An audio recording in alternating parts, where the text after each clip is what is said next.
Hello students, आज हम start करते हैं अकाउंटिंग का second chapter. This is for class 11 students. Okay, तो सेकंड चैप्टर में हम स्टडी करेंगे बेसिक अकाउंटिंग कंसेप्ट। ये हमारी कुछ अकाउंटिंग की टर्म्स हैं जो हमारी आगे फर्दर यूज होंगी और इन टर्म्स का क्लियर होना बहुत जरूरी है। अगर ये टर्म्स क्लियर नहीं होती हैं तो आप आगे नहीं समझ पाओगे कि क्या हो रहा है, तो इनको ध्यान से समझिए। सबसे पहले हमारी टर्म है दैट इज व्यवसायिक लेन देन, ट्रांजैक्शन। लेन देन मतलब लेना और देना, ठीक है। तो ये हमारी बिजनेस ट्रांजैक्शंस होती हैं।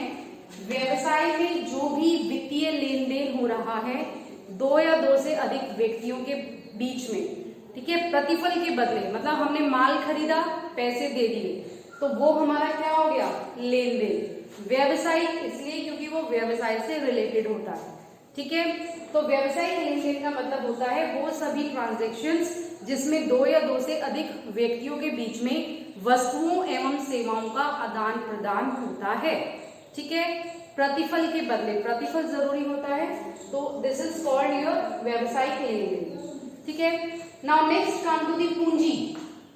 पूंजी, इसको हम इंग्लिश में कैपिटल बोलते हैं कि बिजनेस में कैपिटल। अब ये देखो पूंजी क्या होती है, व्यवसाय, जब भी कोई व्यक्ति व्यवसाय शुरू करता है तो शुरू करते टाइम जितना भी स्टार्ट करते टाइम बिजनेस में जितना भी पैसा लगाया जाता है, ठीक है, नकद लगा रहे हैं, माल लगा रहे हैं या किसी और तरीके से फर्नीचर वगैरह लगा रहे हैं, तो उन सबको बोला जाता है पूंजी। पूंजी कुल मिला के जब भी कोई व्यवसाय शुरू किया जाता है तो उस समय जितना पैसा व्यवसाय में विनियोजित किया जाता है, इन्वेस्ट किया जाता है नकद की फॉर्म में या माल की फॉर्म में, उस पैसे को हम पूंजी बोलते हैं, ठीक है। The next come to the drawings, आहरण। अब ये ड्रॉइंग क्या होती है, अब ये देखो जिस भी व्यक्ति ने बिजनेस शुरू किया है, अब वो व्यक्ति बिजनेस में से ही तो अपने पर्सनल खर्चों के लिए पैसा भी निकाल सकता है, माल भी निकाल सकता है। मान लीजिए कोई कपड़े का व्यापारी है, कपड़े की दुकान है, तो और उसको खुद के लिए कपड़े चाहिए तो वो अपने बिजनेस में से ही तो निकालेगा, ठीक है। और घर के खर्चों के लिए भी जो वो बिजनेस में से पैसा निकालता है, इंश्योरेंस, उसने अपना लाइफ इंश्योरेंस प्रीमियम पे करना है तो वो बिजनेस में से पैसा निकालता है। मतलब कुल मिला के जो भी हम पर्सनल यूज के लिए, ठीक है, अपने व्यक्तिगत प्रयोग के लिए हम व्यवसाय में से जो भी माल निकालेंगे या जो भी नकद निकालेंगे उसको ड्रॉइंग्स बोला जाता है, ठीक है, उसको हम ड्रॉइंग बोलते हैं। The next word is goods, माल। अब गुड्स क्या है, अब हमने जिस चीज का व्यवसाय शुरू किया है, मतलब मान लो कपड़े का व्यवसाय शुरू किया है तो कपड़ा खरीदेंगे और कपड़ा बेचेंगे, तो that is term as goods. उसको हम क्या बोलते हैं, गुड्स, माल। हिंदी में उसको माल बोला जाता है। तो गुड्स का मतलब वो चीज जिसको हम रीसेल करने के लिए खरीदते हैं, वो वस्तुएं जो पुनः विक्रय के उद्देश्य से खरीदी जाती हैं, कि मतलब खरीद लिया फिर उनको बेच दिया, फिर खरीद लिया फिर बेच दिया, तो उसको गुड्स बोला जाता है। अब मान लीजिए कि कोई कपड़े का व्यापारी है, कपड़े का काम है, अब वो कपड़े का व्यापारी अगर अपनी दुकान में एसी खरीदता है, एसी लगवाने के लिए, तो वो उसको गुड्स नहीं बोला जाएगा, ठीक है। अगर वो कपड़ा खरीद रहा है तो ही हम उसको माल में काउंट करेंगे, अदरवाइज वो अगर कोई फर्नीचर खरीद रहा है जिसका मतलब, तो उसको हम गुड्स नहीं कहेंगे। तो गुड्स का मतलब है सिर्फ वो चीजें जिनको हम रीसेल पर्पस से खरीदते हैं, पुनः विक्रय के पर्पस से जो चीजें खरीदी जाती हैं। देन नेक्स्ट इज परचेज, क्रय। क्रय करना, परचेज करना। अब ये जो परचेज वर्ड होता है हमारा, ये परचेज वर्ड भी सिर्फ उसी माल के लिए यूज किया जाता है जिस माल को हमने आगे विक्रय करना है, सेल करना है, ठीक है। मतलब माल खरीद रहे हैं, माल बेच रहे हैं। दवाइयों का काम है, दवाइयां खरीद रहे हैं, दवाइयां बेच रहे हैं, तो दवाइयां खरीदने को क्या बोला जाएगा, परचेज, ठीक है। लेकिन वही अगर दवाइयों की दुकान पे कोई फर्नीचर खरीदा जाता है, कोई फ्रिज खरीदा जाता है जिसमें हम दवाइयां रख सके, तो उसको हम परचेज नहीं बोलेंगे। तो परचेज वर्ड का जो प्रयोग है, ये परचेज वर्ड का प्रयोग सिर्फ उन्हीं के लिए किया जाएगा जब हम वो माल खरीदेंगे जिसको हमने बेचना है। ठीक है, दवाइयों की दुकान पर दवाइयां खरीद रहे हैं तो दैट इज योर परचेज, लेकिन उस दवाइयों की दुकान पर अगर फ्रिज खरीदा जा रहा है तो दैट इज नॉट परचेज, वो परचेज नहीं है। हाँ, लेकिन इलेक्ट्रॉनिक्स की दुकान है अगर, जहां पर हम फ्रिज है, टीवी है, हम ये सब चीजें बेचते हैं, तो वही फ्रिज अगर वहां पर इलेक्ट्रॉनिक्स की दुकान पे खरीदा जाता है तो वो वहां पर परचेज है। ठीक है, मतलब कुल मिला के कि जो चीज हम खरीद रहे हैं बेचने के पर्पज से, सिर्फ उन्हीं चीजों के लिए परचेज वर्ड का यूज किया जाता है।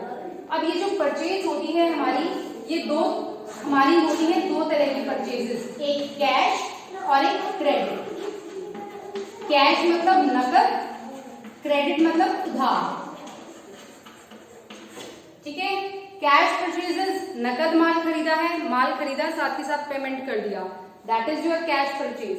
क्रेडिट परचेज मतलब माल तो खरीद दिया लेकिन अभी हमने उसकी पेमेंट नहीं की, हम पेमेंट उसकी बाद में करेंगे, तो वो हमारी परचेजेस कौन सी हो जाती हैं? Credit purchases. ठीक है, और ऐसे ही अगर हमने कोई माल खरीदा था और ड्यू टू एनी रीजन कि वो डिफेक्टिव निकला, खराब निकला, स्टैंडर्ड का नहीं था, या जो हमने मंगवाया वो नहीं था, तो हम क्या करेंगे? हम उस माल को वापस कर देते हैं, जिसको हम क्या बोलते हैं? उसको हम बोलते हैं परचेज रिटर्न। ठीक है, इसको हम परचेज रिटर्न बोलते हैं, क्रय वापसी, कि मतलब हमने जो माल खरीदा था वो हमने वापस कर दिया। ठीक है, now next come to the sales. Sales मतलब विक्रय। सेल क्या कर रहे हैं? जिस चीज का हमारा बिजनेस है, जो हम माल खरीद रहे हैं बेचने के पर्पज से, तो वो जब हम उस माल को बेचते हैं तो that is termed as sales, कि हमने इतने की सेल की। तो सेल वर्ड का प्रयोग भी सिर्फ उसी माल के लिए किया जाता है जो हम सिर्फ बेचने के पर्पज से खरीदते हैं। दवाइयों की दुकान पर दवाइयां बेच रहे हैं तो दैट इज सेल्स, लेकिन उसी दवाइयों की दुकान पर हमने अपना पुराना कोई फ्रिज बेच दिया या कोई पुराना फर्नीचर बेच दिया तो उसको हम सेल्स में काउंट नहीं करेंगे, वो हमारी सेल्स नहीं होंगी। तो सेल्स सिर्फ वो होती हैं जो हम जिस चीज का हमारा व्यवसाय है और हम वही चीज बेच रहे हैं तो उसी समय सेल्स वर्ड का यूज किया जाएगा। क्लियर? नेक्स्ट इज देनदार, डेटर्स। देनदार क्या? देनदार वो लोग होते हैं जिन्होंने हमारा पैसा देना है। अब उन्होंने हमारा पैसा क्यों देना है? क्योंकि हमने उनको क्रेडिट सेल्स किया। सेम जैसे परचेजेस था, सेल्स भी हमारी कैश भी हो सकती है और क्रेडिट भी हो सकती है। ठीक है, नकद में भी माल बेच सकते हैं और उधार भी बेच सकते हैं कि भाई माल चला गया है लेकिन अभी हमें पेमेंट रिसीव नहीं हुई, तो उसको हम क्रेडिट सेल्स बोलते हैं। ठीक है, अब जब ये क्रेडिट सेल्स हो जाती है तो अब वो लोग हमारे क्या हो जाते हैं? देनदार। उन्होंने अब हमारे पैसे देने हैं, इसको हम इंग्लिश में बोलते हैं डेटर्स। तो डेटर्स कौन होते हैं? डेटर्स वो लोग होते हैं जिनको हमने उधार माल बेचा है लेकिन अभी तक हमें पेमेंट रिसीव नहीं हुई है, तो they are termed as the debtors. ठीक है, देन नेक्स्ट है क्रेडिटर्स, लेनदार। ठीक है, जैसे हमने क्रेडिट परचेज किया था, उधार में माल खरीदा है, तो जब हम उधार में माल खरीदते हैं, जब हम क्रेडिट परचेज करते हैं, तो अब वो लोग हमारे क्या बन गए? क्रेडिटर्स बन गए। मान लीजिए कि मैंने सोहन से 10,000 का माल खरीदा और मैंने अभी तक उसको पेमेंट नहीं की, तो सोहन मेरा कौन हो गया? सोहन मेरा क्रेडिटर हो गया।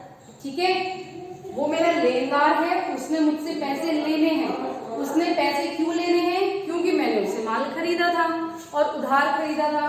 तो जब हम माल उधार खरीदते हैं तो हमारे क्रेडिटर्स बनते हैं, और जब हम उधार माल बेचते हैं, सेल्स करते हैं, तो हमारे डेटर्स बनते हैं। ठीक है, ये देन और लेन यहीं से क्लियर हो जाता है। देनदार मतलब जिसने देने हैं और लेनदार मतलब जिसने हमसे पैसे लेने। ठीक है, नेक्स्ट कम लागत, कॉस्ट। देखिए लागत क्या होती है? कोई भी वस्तु सेवा जब हम प्राप्त कर रहे हैं तो उस सेवा को प्राप्त करने के लिए हमें जो भी त्याग करना पड़ता है, ठीक है, जितना भी त्याग करेंगे ना, जो भी आप पैसा दे रहे हो, ठीक है, तो that is termed as cost, कि वस्तुओं एवं सेवाओं को प्राप्त करने के लिए जो भी त्याग किया जाता है उसको कॉस्ट कहा जाता है। And then next one is expenses. Expenses मतलब क्या? व्यय, खर्चे, ठीक है, व्यय। अब ये देखो एक्सपेंसेस क्या होते हैं हमारे बिजनेस में, कि जो भी हम माल या सेवाएं उत्पन्न कर रहे हैं, बना रहे हैं और उनको बेच रहे हैं, माल को उत्पन्न करने में और विक्रय करने में जो भी खर्चा आता है that is termed as expense, ठीक है। तो अब इसमें देखो क्या क्या सारे खर्चे हैं। कॉस्ट ऑफ सेल्स, जो भी हम माल विक्रय कर रहे हैं, वहां पे बेचने के जो भी हम खर्चे करेंगे वो सब हमारे व्यय में आ जाएंगे। उसके बाद डेप्रिसिएशन वगैरह, मूल्य में कमी आ जाना, हमारे जो संपत्तियां हैं उनके मूल्य में कमी आ रही है। सैलरी दे रहे हैं, कमीशन दे रहे हैं, रेंट दे रहे हैं, सैलरी, रेंट, कमीशन, एडवर्टीजमेंट के खर्चे कर रहे हैं, एडवर्टीजमेंट एक्सपेंसेस, ताकि हमारे माल की बिक्री ज्यादा हो। तो माल को उत्पन्न करने में और सेल करने में जो भी हम एक्सपेंसेस बेयर करते हैं उनको हम यहाँ पर व्यय करते हैं, ठीक है। तो ये हमारी कुछ टर्म्स हैं, 10 टर्म्स हैं अभी, बाकी की टर्म्स नेक्स्ट वीडियो में हम रीड करेंगे। अभी आप सिर्फ इतना ही देखिए, ठीक है, इसको अपनी बुक्स में रीड कीजिए। Thank you.